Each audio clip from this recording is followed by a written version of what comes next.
Jesus explains persecution, hate, conversion, and revival in Penasco. June 4th, 2020. Words from Jesus through Sister Clare, spoken by Jackie. Clare began. My precious Heartdwellers, it is a very special occasion when the Lord allows persecution. We become more like Him day by day if we love our enemies and pray for their good. We grow in patience and virtue and even authentic love. It is a precious grace not to be wasted. Last week we were visited by the sheriff, the county, and the people of the Forest Service because someone local complained about us. We knew from the Lord that it was coming, and it surely was an opportunity to love our neighbors. Lord, please speak to my heart about this. Jesus began with a scripture.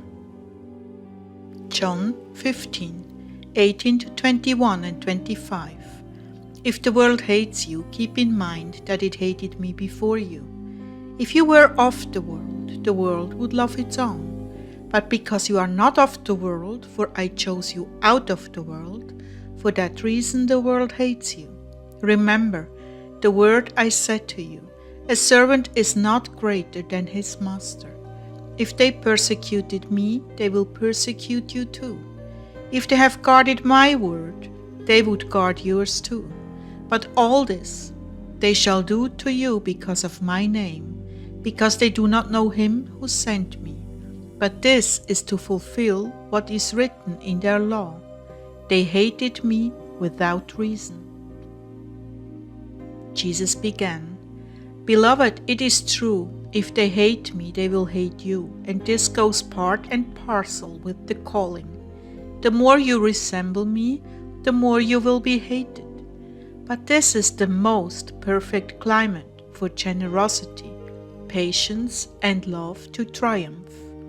In these times when evil so abounds and finds fault, it is best to be meek, humble, and quiet, yet fulfilling the laws of the land where it applies. Throughout all of history, such tactics have been used to suppress my people and keep them from growing. But the result defies the intention, because persecution increases conversions. So the more you are persecuted, the greater the harvest. Always keep this in mind, because it is easy to lose this perspective when you are in the thick of it. Men do not often perceive what is driving their thoughts.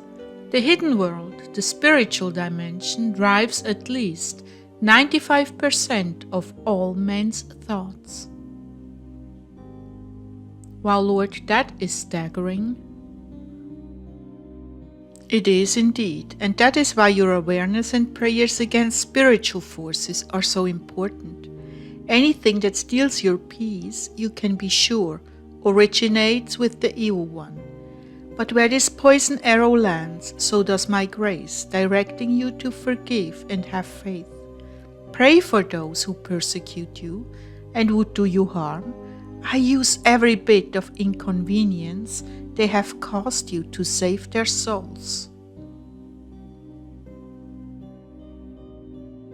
Clare, beloved, do not be concerned for this situation. Understand that I have already planned the way out of it, and souls will be blessed and brought nearer to me through these events. Remember, you are a light to the nations, a light on a hill which cannot be hidden. What has been meant for your ruin will result in an increase of faith and holiness for those I have sent to you. Always balance the bad thoughts with prayer. Yes, even the short prayer to my mother, because her heart stands ready to bring conversion to this place. You need only cooperate, and graces will be lavished on souls, so they may come to know me in an intimate, fatherly way. So many around you have come from broken and abusive homes. They have had nowhere to turn, and by rejecting their fathers, they also reject me, without understanding that I'm nothing like their family members. With all my heart, I long to heal those who are broken and downcast. Drugs, sex, and crime have ravaged this community, Claire. The wounds go deep. This is fertile ground for those who have sought me, but in vain. The churches did not work, the family did not work, the school did not work, because they were seeking healing in the wrong places. But I will work. I will bind up the wounded. I will care for the widow and orphan. I will prove myself through faithfulness to my ravaged people. Lord, I really don't understand. Are we here for the surrounding community? You're here for all those who will listen, all those who are seeking, all those who have long since given up hope of being healed.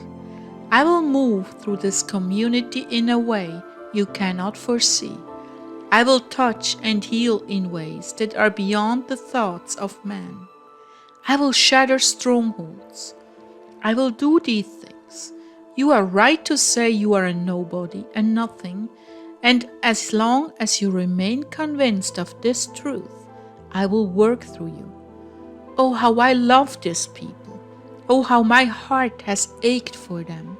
So many ministers have come and gone from their midst because of the deep, dark evil of generational Satanism that has been firmly entrenched. Well, at this point, as he was speaking to me, I was really struggling with unbelief because I have some history with this area. So he said, "Please, Claire, do not doubt that these are my words. They are not only my words, but my promises to you." Forgive me, Lord, but I know we are seriously outnumbered. If only your eyes would open. I want you to study the great battles of the Bible where my people were hopelessly outnumbered. I want you to see that these evil ones are nothing to me, and you are vastly outnumbering them by the armies of heaven assigned to you. Whether you understand it or not, you were victorious over them before.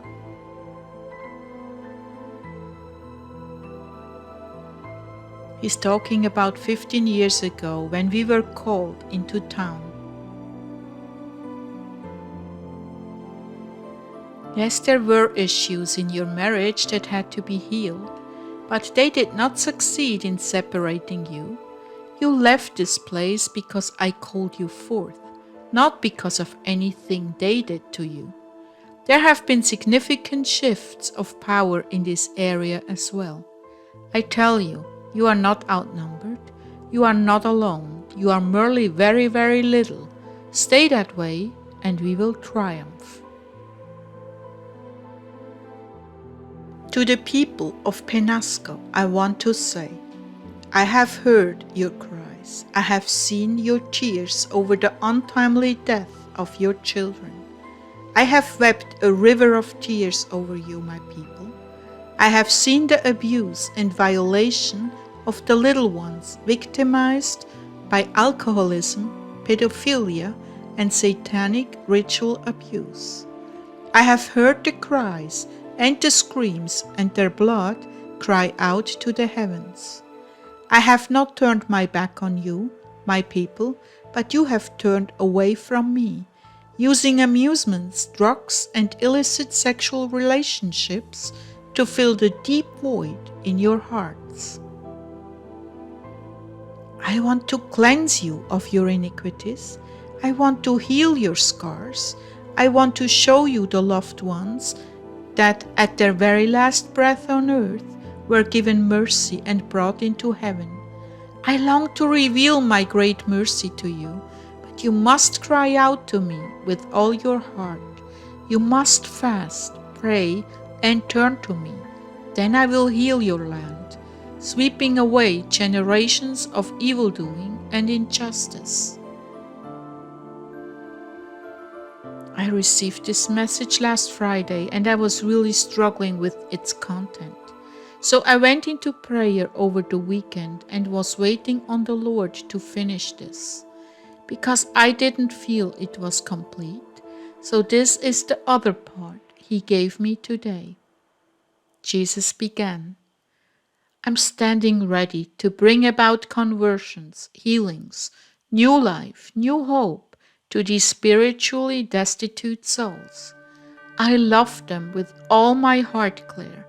I want them to know what the Father's love is truly like.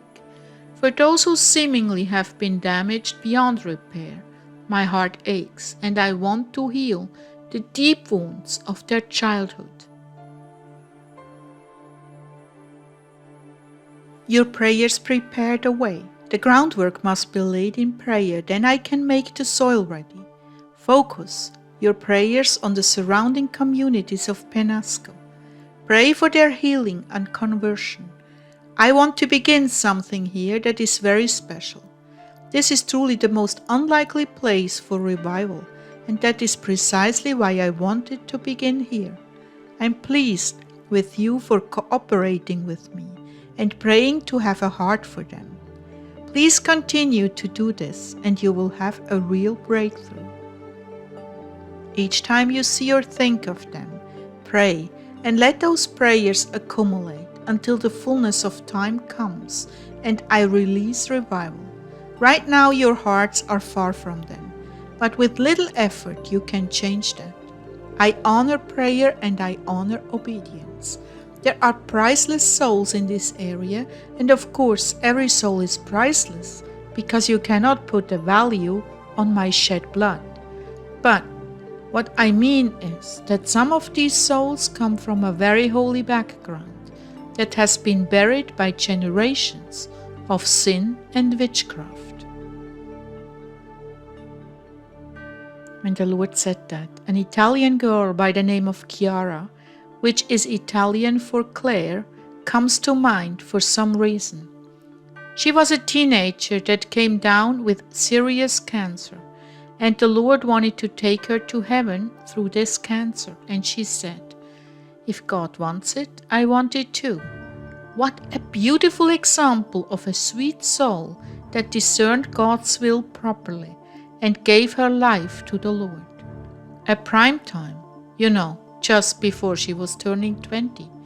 What could be a more wonderful act of obedience than to say this with conviction of the heart? Yes, Lord, if you want it, I want it too. Jesus continued, your ministry is not just international. You've been called to bring comfort, healing, and wisdom to those around you as well. Everything that you do on an individual scale readies you for outreaches on a larger scale. By committing yourself to those who are hurting around you, you are preparing and making ready an even greater release of grace for the internet ministry. The wounds these people suffer are common to all in the world. Satan has succeeded in corrupting the family by taking away the fathers and putting men in their stead who are not dedicated to the family and children, but in many cases further exploit them. You can imagine the plight of a child who is being injured and dares not tell their mother. They have no one to turn to. They are so afraid of losing their family that they live under a black cloud of oppression, being continually violated. I'm calling upon all Heartdwellers to pray for the people of Penasco. What I begin here will spread around the world and touch your community as well. Know that the opposition coming from those who work for the evil one is strong, but nothing like my power. So expect opposition, be strong, carry through with your prayers, and definitely use the binding prayer. This is an assignment to you, my people, my Heartdwellers. I need your strong prayer support. Start with the plight of the little children who are subjected to torture and violation of their bodies. Pray that what is evil will be exposed, come to light and be stopped. Pray that mothers and fathers will turn to me with prayer and even fasting, and that I will increase their faith, that their prayers make a difference. I'm very serious about what I want to do here, my beloved brides. Very serious. So I ask you to take on this burden for the children and families of Penasco and the surrounding area. Drugs and alcohol are major forces here. Pray that they will turn to me rather than to a false and fleeting comfort of drugs and alcohol. Break curses and strongholds. Pray much in the Spirit and allow me to pray through you. Pray for the conversion of those who worship Satan, praying that the blindness they have been struck with will be removed, so that they will see clearly that he cannot be trusted. Pray for a sweetness to envelope those who pray, a sweetness that will lead them to me. I'm equipping you all with graces as you hear this. I love these people and I need your prayers for them. Do not stop praying for your president and the nation, for that is still the highest priority. Every day that passes, the scales tilt to the side of evil until the prayers of the saints are heard and the balance is restored. Truly, it is a daily war to keep your world alive, and each one of you tips the scales by your offerings and prayers. Someday you will see how very sublime your life of prayer on earth was, and how it changed the evil destiny the devil had in store for it. You are my warriors of peace and love. Never underestimate the power of your littlest prayer. I go before you. I stand behind you. I'm at your side, above and below you. Nothing can harm you without my permission. So take in stride any opposition you are faced with. It is part of your character being built up. And remember that I am with you.